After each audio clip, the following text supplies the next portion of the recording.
Perkenalkan, nama saya Maria Novita Elu dari Prodi D3 Radiodiagnostik dan Radioterapi. Di sini saya akan menjelaskan tentang interaksi radiasi dengan materi. Yang pertama adalah reaksi radikal bebas dengan PUFA. Pengertian radikal bebas. Radikal bebas atau sering disebut reaktif oksigen species adalah bahan kimia yang dapat berupa atom maupun molekul yang tidak memiliki elektron berpasangan di lapisan terluarnya.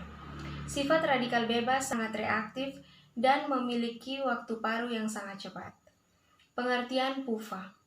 PUFA atau lemak tak jenuh adalah jenis lemak yang molekulnya tersusun atas rangkaian atom-atom karbon yang memiliki lebih dari satu ikatan ganda. Ikatan ganda ini menyebabkan molekul lemak tidak jenuh dengan atom hidrogen.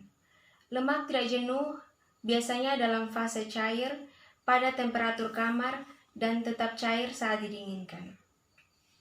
Terbentuknya radikal bebas pada asam lemak tak jenuh. Struktur radikal karbon yang terbentuk akan beresonansi dengan elektron yang tidak berpasangan di antara C9 hingga C13. Selanjutnya terjadi reaksi propagasi di mana struktur akan beresonansi dan bereaksi dengan oksigen triplet membentuk biradikal yang memiliki dua elektron tak berpasangan. Selanjutnya, senyawa radikal siap untuk bereaksi dengan radikal lain.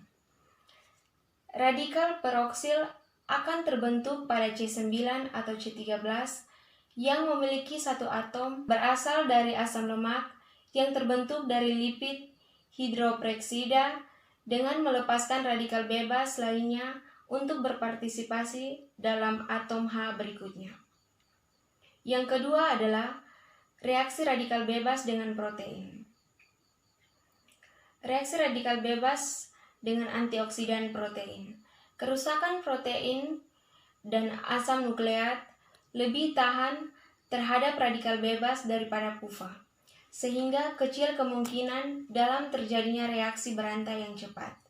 Serangan radikal bebas terhadap protein sangat jarang kecuali sangat ekstensif. Hal ini terjadi hanya jika radikal tersebut mampu berakumulasi atau bila kerusakannya terfokus pada daerah tertentu dalam protein. Transformasi protein yang terjadi akibat stres oksidatif dapat mengakibatkan disfungsi protein, kerusakan jaringan, dan berkembangnya berbagai jenis penyakit. Yang ketiga adalah reaksi radikal bebas dengan DNA. Reaksi radikal bebas pada DNA dapat menyebabkan kerusakan DNA. Yang pertama adalah kerusakan terjadi bila ada lesi pada susunan molekul apabila tidak dapat diatasi dan terjadi sebelum replikasi, maka akan terjadi mutasi. Radikal oksigen dapat menyerang DNA jika terbentuk di sekitar DNA seperti pada radiasi biologis. Radikal bebas yang mengambil elektron dari sel tubuh manusia dapat menyebabkan perubahan struktur DNA sehingga terjadi mutasi. Bila perubahan DNA ini terjadi bertahun-tahun, maka dapat menyebabkan penyakit kanker. Yang kedua, kerusakan DNA akibat serangan radikal bebas disebut kerusakan DNA yang tidak langsung karena radikal yang terbentuk dapat berdifusi ke seluruh tubuh dan berpengaruh terhadap organ-organ lain. Melanoma ganas dapat disebabkan oleh kerusakan DNA tidak langsung karena ditemukan di bagian tubuh yang tidak terkena sinar matahari. DNA rentan terhadap serangan radikal karena hidrogen sangat labil yang dapat diabstraksi dan prevalensi ikatan rangkap dalam basis DNA yang dapat dengan mudah ditambahkan dengan radikal bebas. Yang keempat adalah proses interaksi elektron dengan media yang dilalui. Dampak interaksi radiasi dengan materi. Ada dua dampak interaksi radiasi dengan materi, yaitu secara fisika.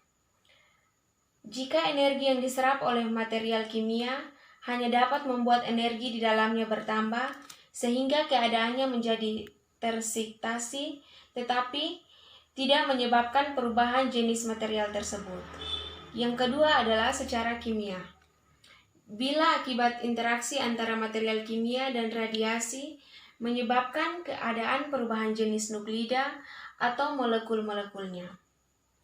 Proses interaksi elektron dengan media yang dilalui adalah sebagai berikut. Yang pertama, interaksi radiasi partikel alfa dan ion positif. Radiasi partikel alfa dianggap sebagai partikel ion positif dari isotop nuklida helium. Proton H1 jika ia menerobos sebuah nuklida atau molekul yang menjadi sasaran radiasinya, ia akan kehilangan sebagian atau seluruh energi radiasinya. Yang kedua, interaksi radiasi beta dengan materi. Partikel beta identik dengan elektron yang mengorbit di atom penyerap dengan muatan listrik yang sama. Dapat menyebabkan ionisasi langsung dengan gaya tolak Coulomb terhadap elektron yang mengorbit tersebut. Yang ketiga, interaksi radiasi elektromagnetik dengan materi. Foton dalam melewati materi tidak dapat kehilangan materi secara kontinu sepanjang jejak yang dilaluinya. Sebaliknya, dalam 2 dari 3 proses fundamental foton berinteraksi dengan materi, maka semua energi foton dipindahkan ke medium data suatu interaksi. Yang keempat, interaksi radiasi neutron dengan materi. Neutron merupakan partikel tidak stabil dengan waktu paruh kurang lebih 12 menit. Neutron menjadi 1P, 1N, dan 1 neutrino.